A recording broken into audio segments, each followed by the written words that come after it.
Hello everyone, welcome to RallyCarDelta Gaming. This is the first video in my Industry Insight series where I'll be exploring the business aspect of creating the games that we love and play. A couple things I want to cover before we jump into it. This is my opinion, but my opinion is based on where I can point to objective or factual evidence. Obviously, not everyone is going to agree with me on certain things, and that's totally okay.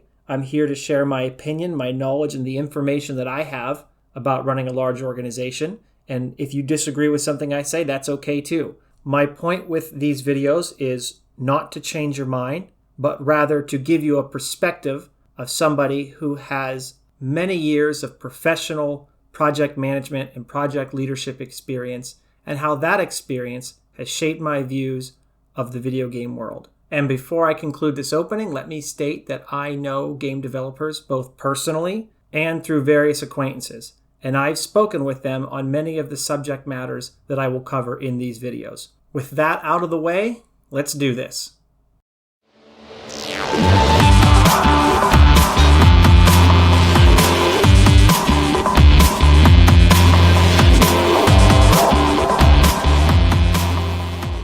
Today I'll be analyzing an interview that Andrew Wilson, the CEO of EA, did with GameDaily.biz. It's a very interesting interview in that it really gets into the mind of the way a CEO thinks and the decisions they have to make.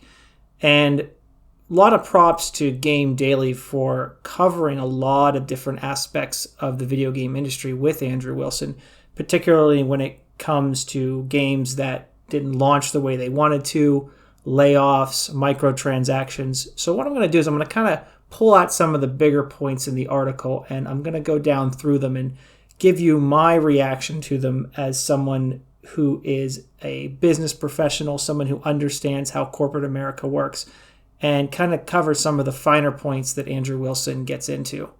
One of the first things that Andrew Wilson and the interviewer get into is a bit of a retrospective on Star Wars Battlefront 2 and a quick summary of where it came from, where it is today, how the general public views it today. And Andrew Wilson points out a few things in particular.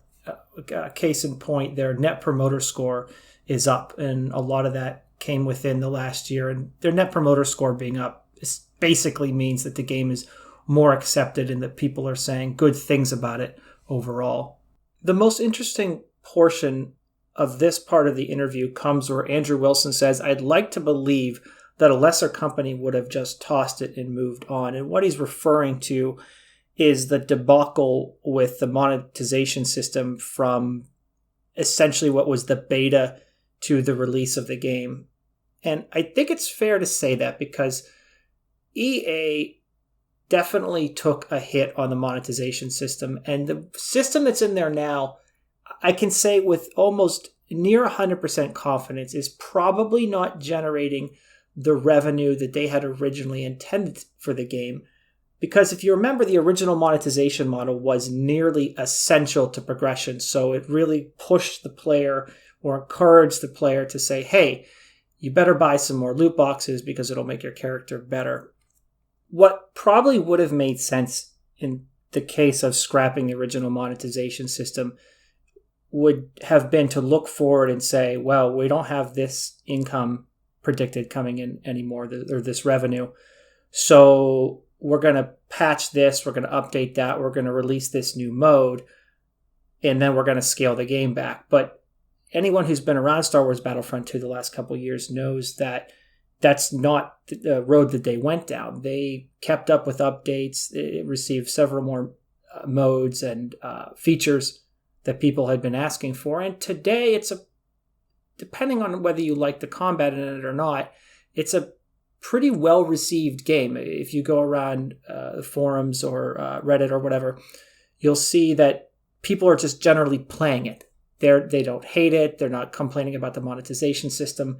It's a pretty well-received game at this point. And I just want to give a lot of credit to EA and DICE and Andrew Wilson for not scaling the game down based on the likely reduced revenue from the monetization model. And to be completely fair to them, it's probably not cheap to keep this game up to date. I'm not sure how many employees they have on it, but at industry standard rates of about $10,000 per employee per month, and with the amount of content the game has received, it's probably fair to say that the development costs in Star Wars Battlefront 2 are still relatively significant in terms of quarterly and yearly expenses.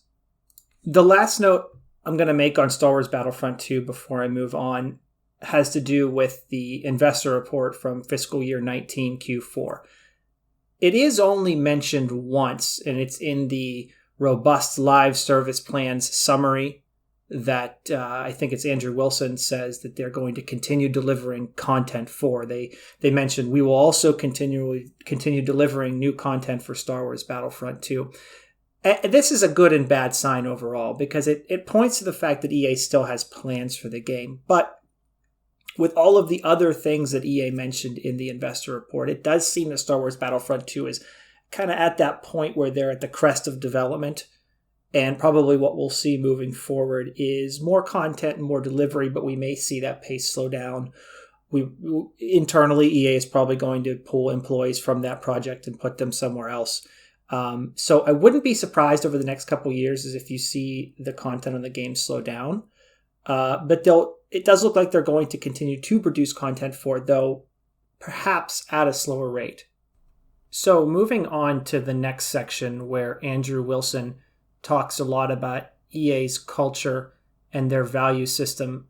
I won't spend a whole lot of time here, but it seems like Andrew Wilson is explaining their journey of where they've come from as a company, how they modified their value system, and where he sees the company going in terms of those values. But the interesting thing that I want to point out here is that Wilson prefers the team structure of game building. He points to some bigger names like Kojima and Todd Howard, but he doesn't want that type of framework in their company when they build games. He says, and I quote, "The EA of today has also shied away from authorship in favor of teamwork." And that's where he goes into talking about Kojima and Howard and everything. And he understands what value they might bring to the table. But he makes the case that the industry has largely moved away from that, moving to a more of a team prioritized view of game building. Now, my general thought on this is that this is probably correct and also possibly a bit misguided. I think you get a company as big as EA, right? And you get all those moving parts. You have to have that team structure for anything to work. Teams don't operate well when they feel they don't have they feel that that their voices are not counted. The teams don't work well when they feel they don't really have a role in the system. They're basically just being told what to do and turning things over because that's what they're supposed to do. Though there is a little bit of risk in moving a company purely to that type of model. And that, as we've seen over the last year or so, a lot of games have struggled to define themselves. And we saw that in Destiny 2. We saw that more recently with Fallout 76 and Anthem, where the general accepted view is that the games struggled in development because they couldn't define what they were. And by having that figurehead that can define what the game is, can help guide decision making, and can put that structure in place of I have a vision and this is what I want the game to be like, I think that can really help a game become something that people want to engage in. And I think the risk for Andrew Wilson here might be that if they focus too much on that pure team structure decision making, that they are still going to struggle with making decisions in a timely manner and potentially struggle with games defining themselves as what they are. But to be fair to his point, there is a limit of that, and that sometimes you end up with a Chris Roberts type figure. And I'm sorry to all the Star Citizens fans out there. Chris Roberts is a visionary, but he's not a good one. He puts himself too far into the project. He implements himself into every process, and that is the risk that a team has to work with when they have that type of framework over them, where they have that person who wants to lead everything and they want to apply their vision everywhere, but they can't step back from the process and they can't let the team work. So this is kind of one of those things that goes both ways. I think Andrew Wilson has a point. I think he's correct in terms of that's where the industry is heading, that there's also the risk of leaving those people out. And at the same time, there's also the risk of letting those people too far in. So like most things in the business world, it is a careful balance of the equation.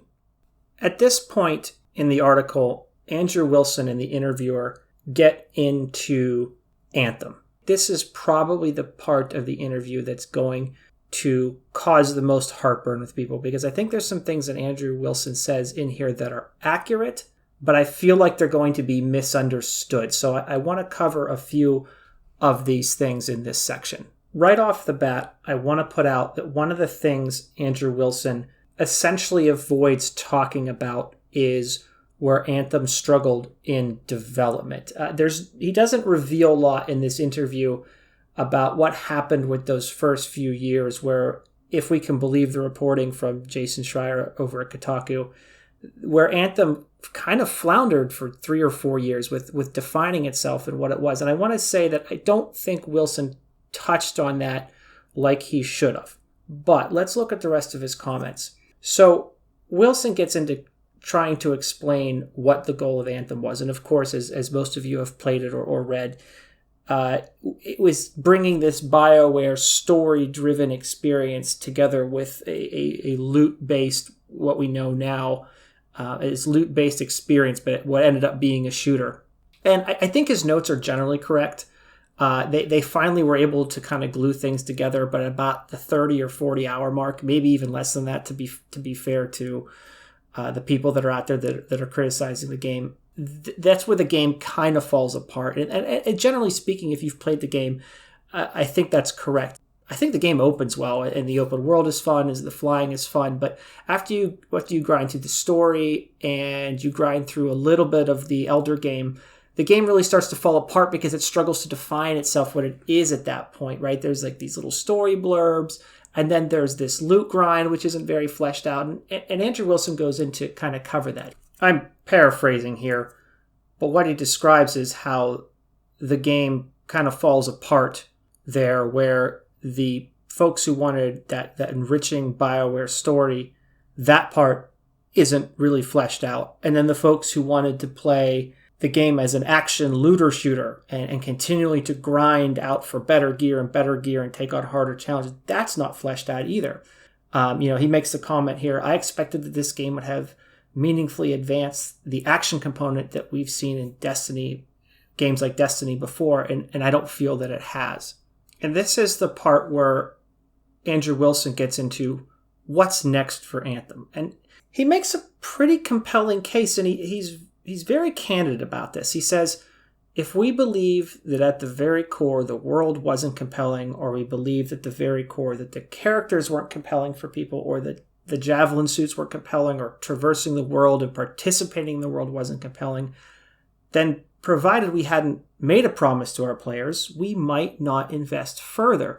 And this is a really interesting statement, because what Wilson is saying is that based on their cores and their values that they set up within the company, they strongly believe that they have the base. They have, as it says in the article, the nuts and bolts of what they need to continue to build the game around. It sounds like that they've been very introspective on what Anthem is and what it can be. And if they didn't believe that it could be something bigger, that it could be salvaged, Wilson is pretty candid in saying, we probably wouldn't invest in it further. Now, something Wilson doesn't really bring up here either is what I refer to as defending the brand. I mean, even if they didn't believe in the characters or the game world or the mechanics as being something of value, there is a pretty big risk with abandoning a game this early out of the gate, especially a service-based game like Anthem. I hear a lot of people in the video game community say that Andrew Wilson is just going to abandon, or BioWare is going to abandon Anthem, because that's what they did with Mass Effect Andromeda. And I would say that the cases here are very different. Mass Effect Andromeda was never intended to be a live service model game with potentially a 7 to 10 year plan on it. Even the multiplayer portion is rather reserved for what was supposed to be the live component of that game. And considering attachment rate on DLCs and stuff is relatively not that great, there is a good business argument to be made that Mass Effect Andromeda was probably abandoned because they didn't see potential in it. But with what Wilson is saying with Anthem, it's a very different case because of the business model, the game world, the entire model of the game is set up differently to allow that revenue generation later. And they believe in the characters, they believe in the world. And I don't think that belief was there with Mass Effect Andromeda. So I really think those in the video game community who keep saying, no, they're going to abandon Anthem because look what they did with Mass Effect Andromeda, I believe those people are, in a word, incorrect. We've seen Andrew Wilson say at investor reports that they'll be doubling down on Anthem. He continues here to repeat to GameDaily.biz that we will continue to invest in Anthem. And he says their value system supports their belief in what Anthem can be. And for that, I think that adds a lot of evidence to the fact that EA and BioWare are going to continue to invest in Anthem. And for those kind of waiting around saying, well, where is it? When's it coming? I think you have to be a little bit more patient with the BioWare team and with EA, and you have to accept it's going to take some time to fix that. But from a business level, it does look like EA, Andrew Wilson, and BioWare appear to be behind the game 100%. All right, let's get into EA's complicated relationship with loot boxes. And Andrew Wilson, in this section of the article, gives the expected catch-all answer. They talk about how they're shifting some products such as Anthem to the what you see is what you get kind of microtransaction.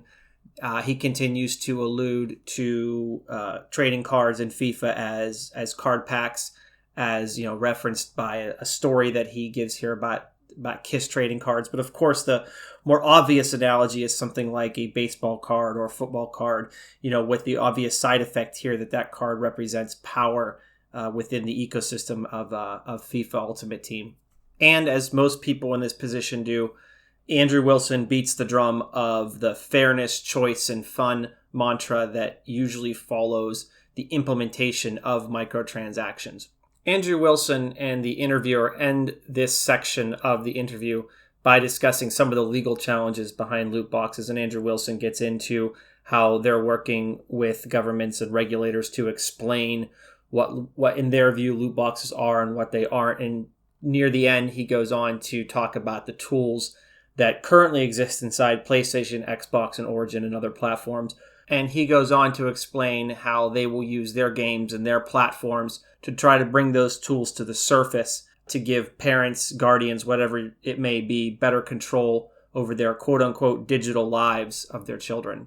I have had an absolute hell of a time trying to keep this section of my analysis to something that is consumable within the rest of the article, because I went through this multiple times, and each time it began to trail off into ethics and laws and morality. So instead of trailing on for 30 minutes about all the complexities and morality of loot boxes, I'm going to make a few simple statements and then save the loot box and microtransaction discussion for another time when I can dedicate an entire recording or video to the complexities of the loot box and microtransaction ecosystem.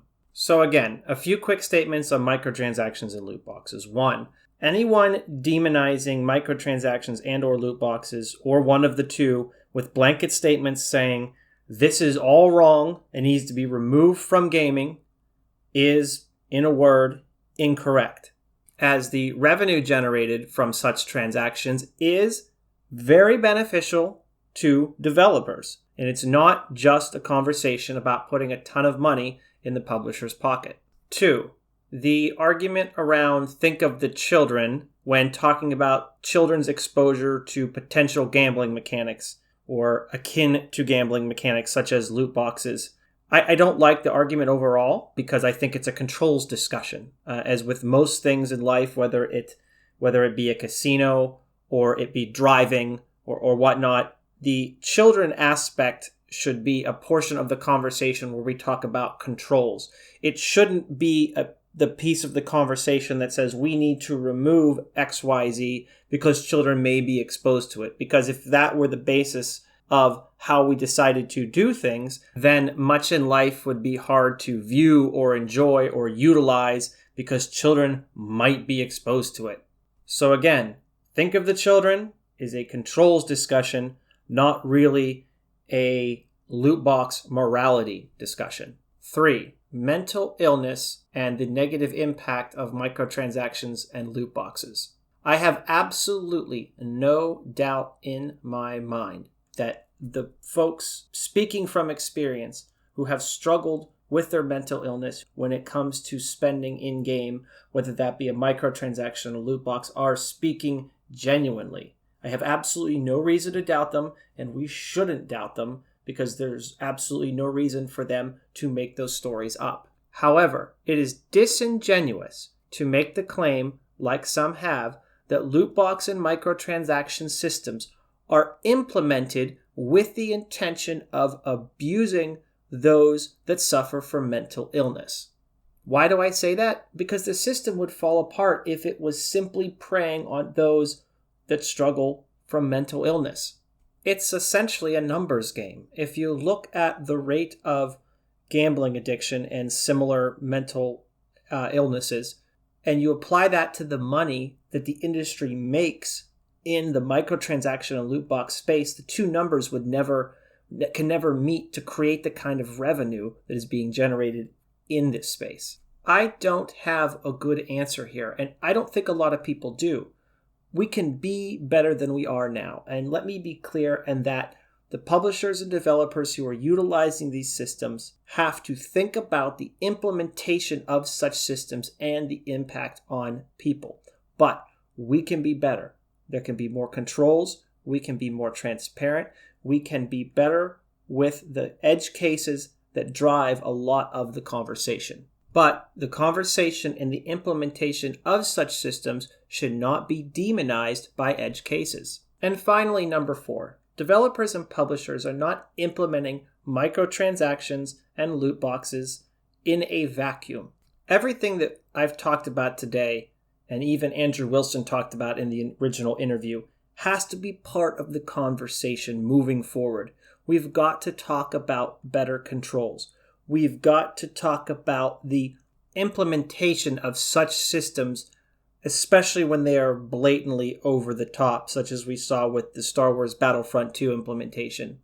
We've got to talk about mental illness, and we have to remember that there is no global solution here. It's going to come down to a factor of a detailed conversation, parties on various sides of the argument coming to agreements on whether it be transparency, whether it be self-regulation, even if it comes to some type of law passed, which, by the way, the current bill in front of the U.S. Congress is a terrible bill that would have ramifications well beyond the intention and scope of what it was meant to do. But the industry, by and large, has played relatively fast and loose with microtransactions and loot boxes.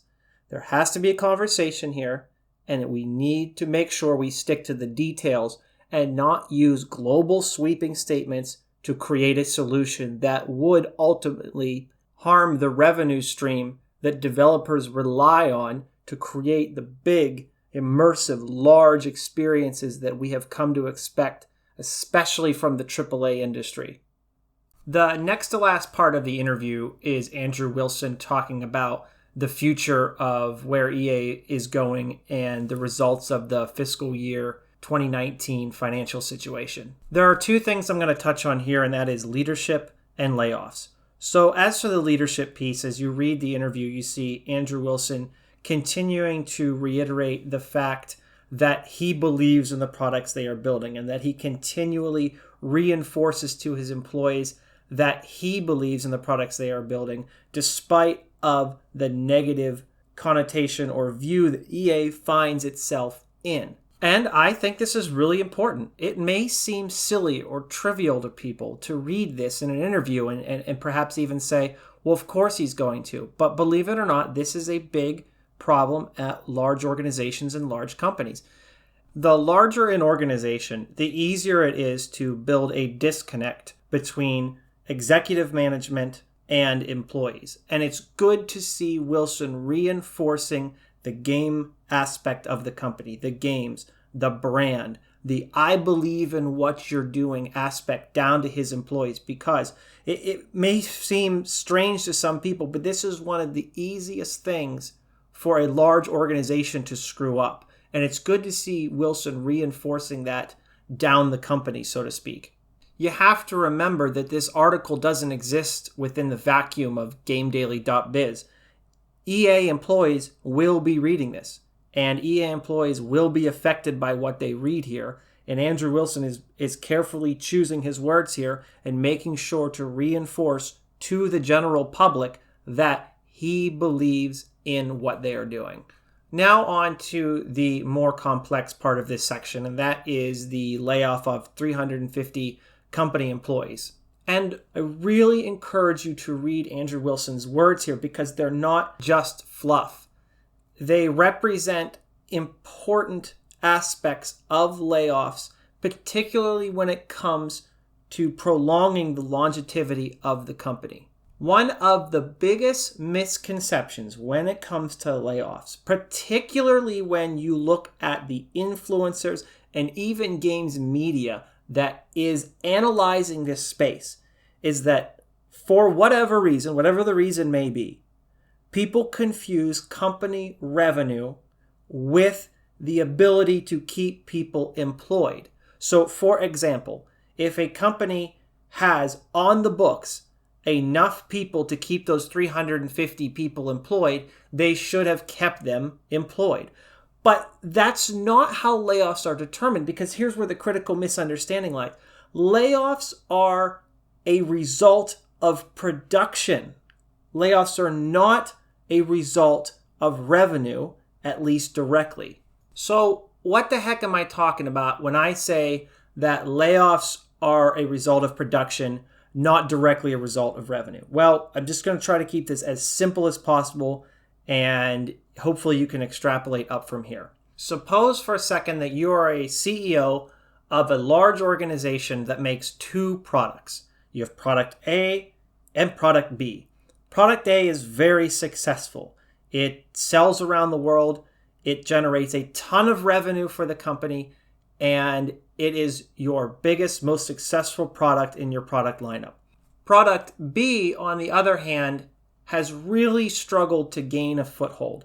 You built a factory and hired 500 people a couple years ago to design, develop, market, and sell this new product. But for whatever it may be, whatever the reason is, market forces, poor implementation, poor marketing, I don't know what the reason is, but for whatever the reason may be, product B does not sell enough to generate a positive return on investment. And let's suppose ultimately, after trying to shift resources, trying to change strategies, it is determined that there is no way to salvage product B, and the company is forced to end the production of that product or service, whatever product B is. It would be nice to say that all of the employees surrounding product B, whether it be the marketers or the designers or the workers or the developers, whatever it may be around that product, it would be nice to say, well, let's just put everybody on product A and everybody's going to be happy and everybody's still going to get a paycheck. Well, there's a problem there because product A is already fully staffed. There is no places for those people to go on product A because product A is already fully staffed. A company just can't create new positions to put these people in or cross-train them into another position because the position literally doesn't exist. If they already have, say, 10 engineers on product A, They don't need 20 engineers on product A because there wouldn't be anything for them to do. And eventually having 20 people sitting around doing nothing would create a situation where product A could actually go negative in terms of return on investment. And finally, when layoff numbers come out, say 350, it's very important to remember what that means. One, some people will move to other positions in the company. That's just a fact of life. In EA, I think a couple times in other interviews went out of their way to explain that they're making sure that those employees that are looking for other positions in the company, open positions, mind you, would be able to transfer into those positions. But as I explained before, that's not a solution for 350 people. That might be a solution for 10 people or 15 people or 20 people or 25 people. So what happens with everybody else?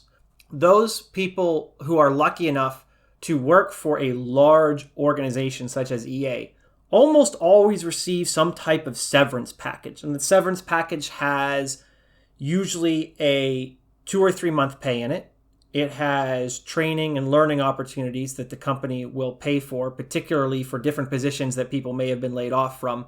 For example, at the one company I worked at, there was a large layoff, but everyone who was laid off was offered professional schooling if they chose to do so that would be partially paid for by the company. These severance packages also can contain lump sums. They can contain cash payouts as a way to get you on your feet for the time period between this job and your next. And none of what I'm talking about is saying that layoffs are good or that people should want to have layoffs and we should be overjoyed to get a severance package. That's not what I'm saying at all. It's a gut-wrenching experience. I've survived 3 of them myself, luckily, and I don't wish the experience on anybody. But it's important to remember what a layoff is, unless we're talking about a company that is just about to go bankrupt. More often than not, layoffs are representative of a ramp down or end of production within the company. They are not directly related to the revenue that the company generates, as referenced to my previous story. It gets very tiring to consistently watch games media and influencers bring up the revenue that Activision or EA or Epic or whoever it may be is making and then point to the layoffs as if the two are directly related, and they're not. So if you're out there and you're part of games media or you're a big influencer and you continue to reference the fact that AAA publishers are laying people off and yet their revenue was XYZ, I really encourage you to stop doing so because it hurts your argument. It makes you look as if you don't understand how a business operates, and the reality is, as much as games are art, games are still a business with employees, and that business has to be spending its revenue in the right place to keep people employed. To end this piece, I want to briefly touch on the fact that Andrew Wilson and his executive staff gave up their performance bonuses, which are cash, not stock, to place those bonuses back into the employee bonus pool, meaning when bonuses at year end or quarter end, not sure when they give them out, are determined for employees, those bonuses will be larger. I don't have enough time here to go into how bonus structure works, but just know that by Andrew Wilson and his executive staff giving up those bonuses to put them back into the bonus pool, it likely is going to result in millions of dollars being placed back into the pool, which will be substantially larger bonuses for the employees.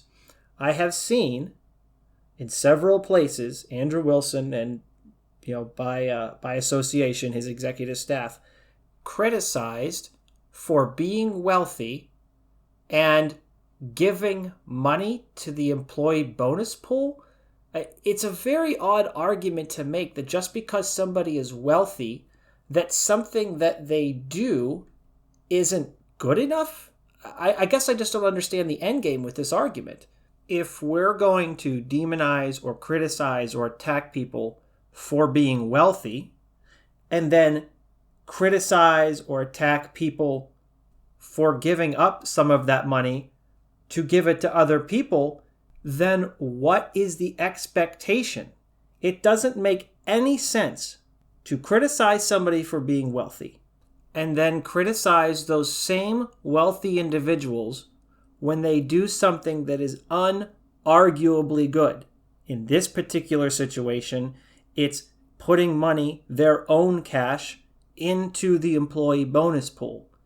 By criticizing people for the action that you wanted them to do, or you would like to see them do more, it discourages those individuals from doing so.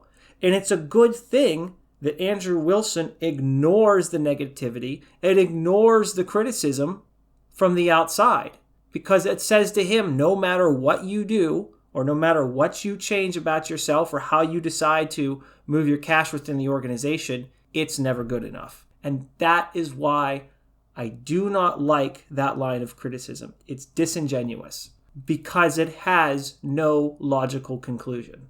The last part of the interview, and the last part that I'll touch on, is the future of EA and AAA publishing. And I don't have a lot to say here yet. I really encourage you to read this section in its entirety because it touches on a lot of the unknown of the industry. They speak very candidly about game services such as Xbox Game Pass or EA's own service, I think EA Access and Origin, and elaborate on how the industry is fundamentally changing from what was once referred to as ownership and more to a service or access or subscription-based model, which in and of itself could fill an entire commentary. So I'm going to, again, leave that for another time, but I encourage you to read this last section, kind of absorb where, at least Andrew Wilson sees the industry going, and come away with it with your own thoughts and opinions. But this has probably run long enough, and it's time to conclude. Thank you for stopping by RallyCarDelta Gaming. I hope you learned something today. I'm going to be doing more of these industry insight recordings and videos to make sure that the knowledge I have and the ideas that I have are shared with others.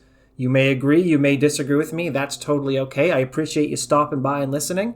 And hopefully we'll see you next time right here. Have a great one.